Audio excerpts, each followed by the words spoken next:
Today I'm going to show you how to make basil pesto. While in this example I will have everything weighed out, there's a little bit of an art to it, and you can adapt this as you go based on the flavor profile that you're looking for. All right, to start, I have 1 pound of basil, which is actually 453 grams. I like to cook by grams because it's more accurate. All right, so then I also have 25 grams of fresh garlic, peeled, and always cut that end off there. You don't want that hard growing end in the food. Then there is also 50 grams of pine nuts. These are raw pine nuts, no salt, nothing, straight up pine nuts. It's about 4 tablespoons, but again, I go by grams. Then there's also 4 tablespoons of grated Parmesan and Romano. I use a blend.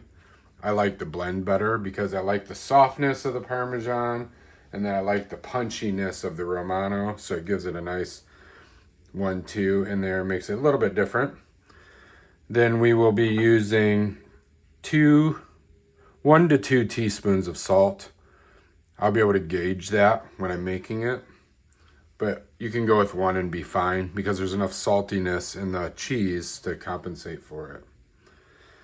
I'm going to use roughly 10 tablespoons of organic extra virgin olive oil. I use a Kirkland version. I think it's fine for basil pesto in cooking. When I flavor salads or pasta salads, I have a couple other olive oils that I like to use. I will also be using lemon juice. So roughly about 2 tablespoons of lemon juice, about 100 grams. And that all depends on how I think the mixture looks when I start to blend it in the food processor. So with the basil, the garlic, the pine nuts, the lemon juice, the Parmesan, the olive oil, and the salt, it makes about 750 grams worth of product. And you can freeze that. We freeze it in cubes. I freeze it in 8-ounce mason jars and then thaw it in the fridge for 24 hours before I use it. It stays green. It tastes the same. It's just a really, really good summer product to have around. We actually eat it all year round here in California. I eat it all year round regardless of where I'm at. All right, so let's get started.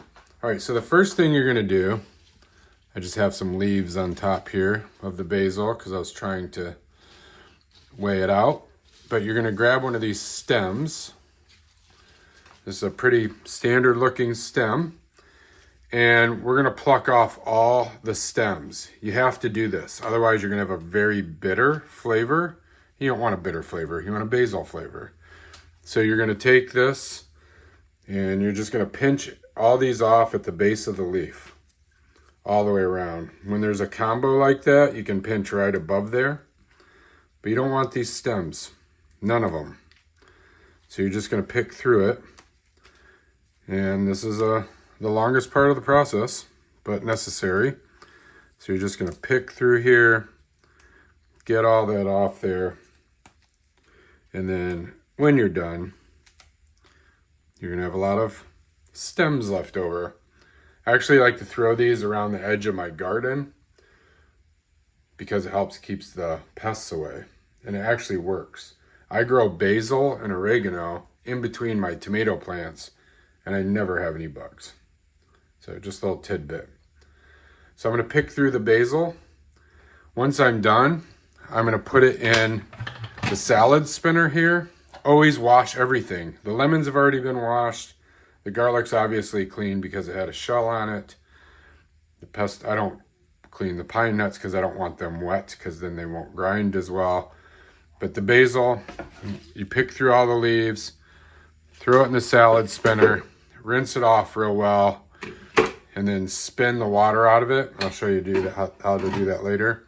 It doesn't need to be completely dry because actually a little bit of water in the food processor is helpful. And it'll get soaked up by the cheese and then the olive oil won't separate. So it's kind of cool symbiotic relationship. So a little bit of water is okay.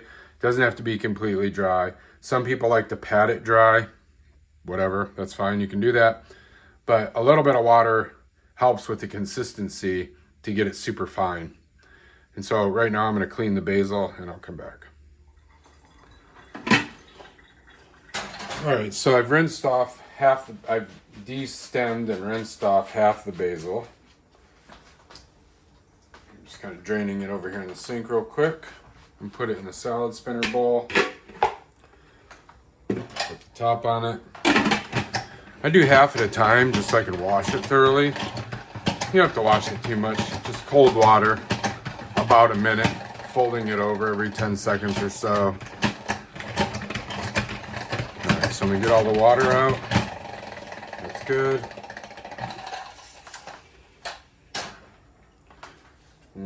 If there are any flowers in there, flowers are okay as long as there's no hard parts.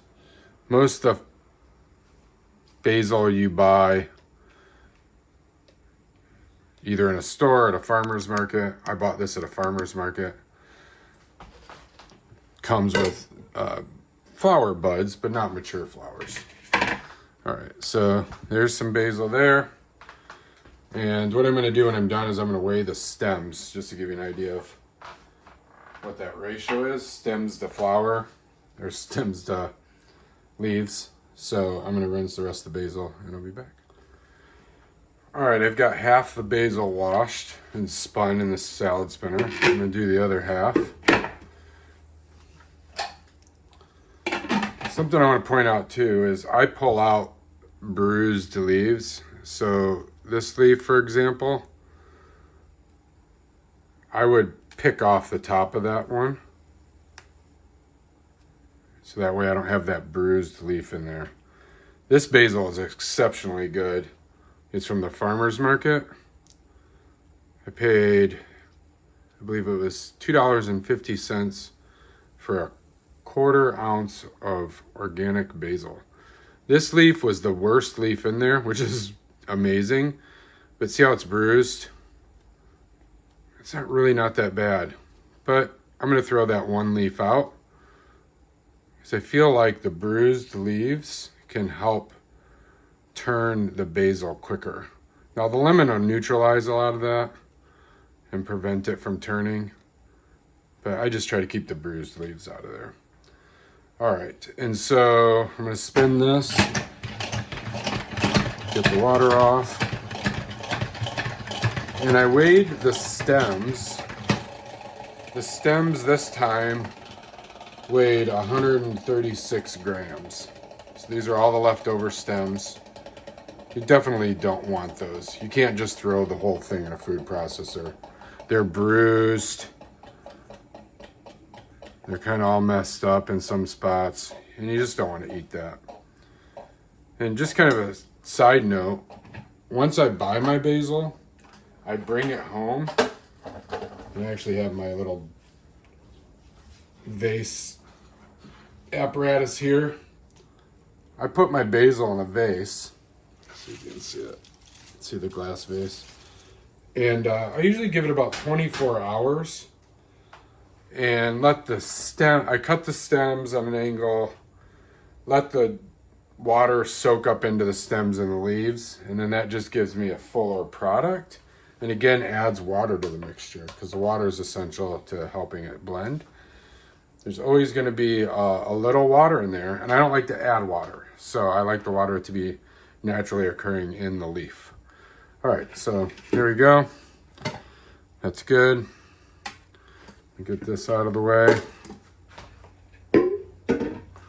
So here's the basil. You know, a little bit of rough math. That's about 320 grams of basil leaf. A little bit of immature flower in there. All right, so next step. What we're going to do is we're going to scoot these lemons over. I'll come back to those. The lemon squeeze. Here's my food processor. I like this one because it's not loud. It's very heavy bass. Your normal blade in there. So what I'm going to do first, and this is how I do it. Everyone does it different. So here are my 25 grams of garlic. Don't use China garlic. I have nothing against China, but there's plenty of good garlic grown in California and in the United States and locally by you, and it's going to be a much better product. I just can't get over the fact that I go into Italian grocery stores and all the garlic sometimes is from China. It just baffles me when I know in California our garlic here is just awesome. So garlic, pine nuts. I go a little heavier on the pine nuts because I really like flavor. So you could do 2 tablespoons of pine nuts, which is about, I can't remember, 50 grams-ish. But I like to double it. So I do about 4 tablespoons. And I'll write all this in there. All right, so I have it in the food processor. Here's my lid. I'm just going to grind it until it looks like it's starting to form into very small pieces. I don't want to turn it into a paste by grinding it because the heat of this will actually cause that to happen. So I'm just going to turn that on.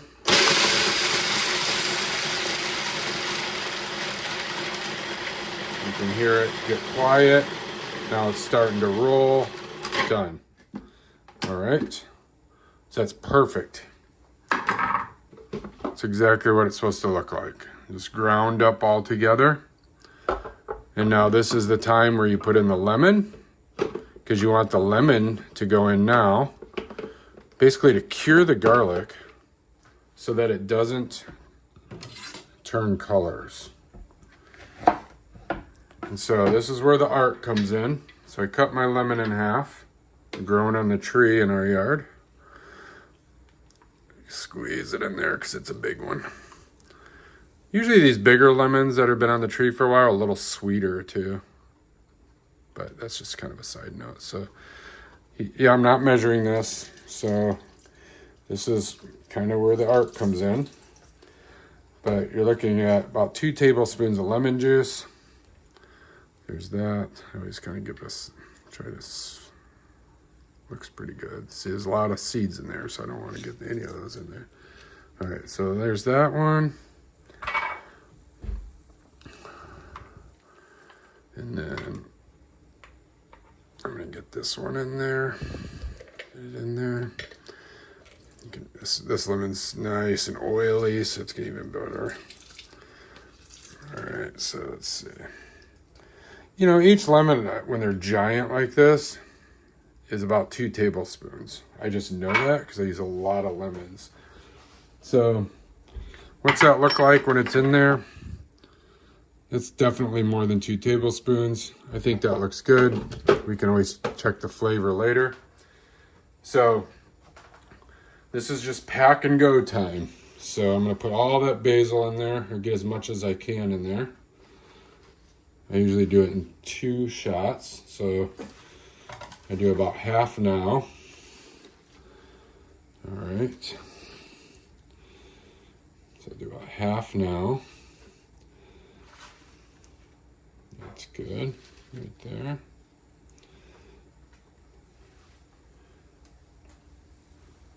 And then, if you need to measure, you can measure out 5 tablespoons.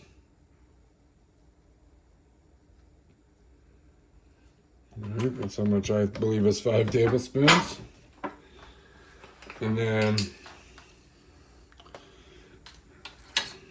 I'm going to do half a teaspoon of salt, just to grind that all together. I'm going to do another half a teaspoon of salt once I get going. Put the lid back on. Try not to get any of your leaves stuck in the edge. It just bruises them. It's no big deal. You're going to put them in there no matter what. All right, so we're going to turn it on and watch it grind.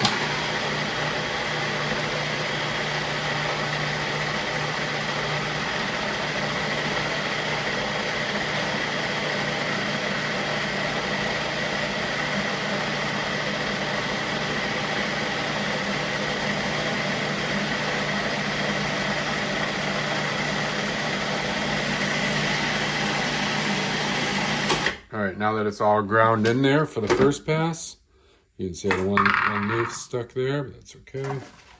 And get the rest of the basil in there.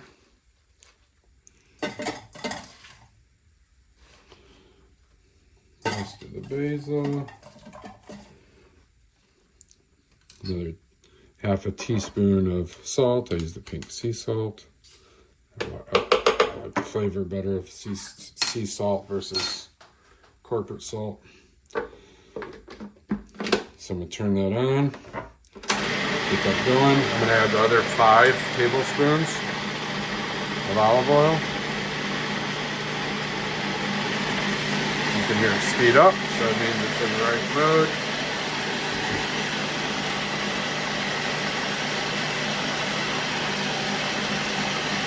And I'm just going to let that run for about a minute.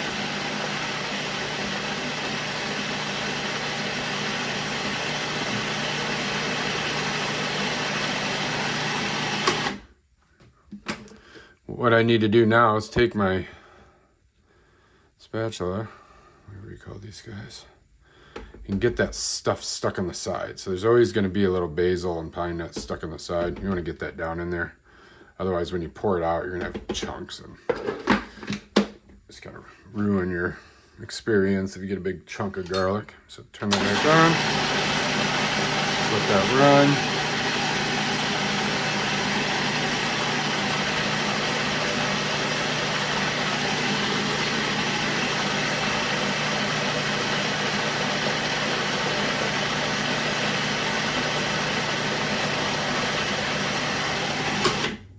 I add the cheese last. Again, you can do half as many pine nuts and half as much cheese. It just depends on what flavor you're looking for. I want pungent all around. I want it to come from the cheese. I want it to come from the pine nuts.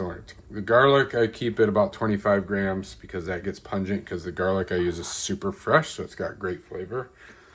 So put this back on. This is where it'll thicken up a little once that emulsifies.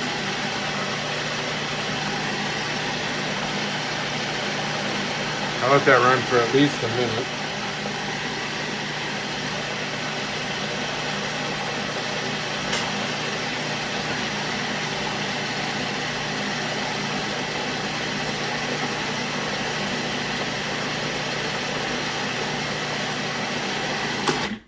All right, let's try it. That's an awesome looking consistency. Some people like it more green, and the way you make it more green is to reduce your cheese and nuts.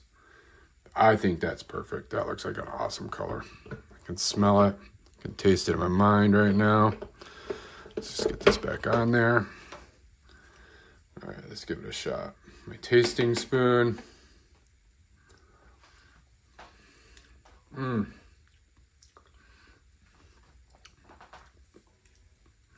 The garlic's got a nice bite. The pine nuts are coming through. The Parmesan's there. But because it's an art, I feel like it needs a little bit more lemon. So I had a little bit of lemon left over from something else. So I'm gonna drop another teaspoon-ish in there. Lemon's essential. It keeps everything green. And just kind of brings the flavors together.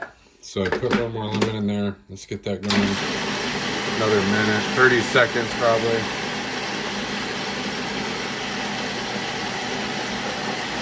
Because I see these big leaves congregating around the top, I'm going to give that one more courtesy swipe.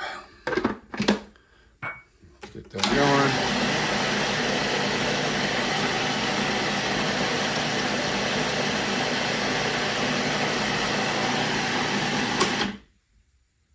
going. And done. Let me wash this off.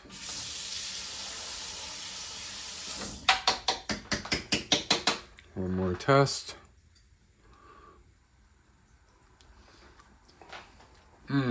Yep. That lemon coming through a lot better now.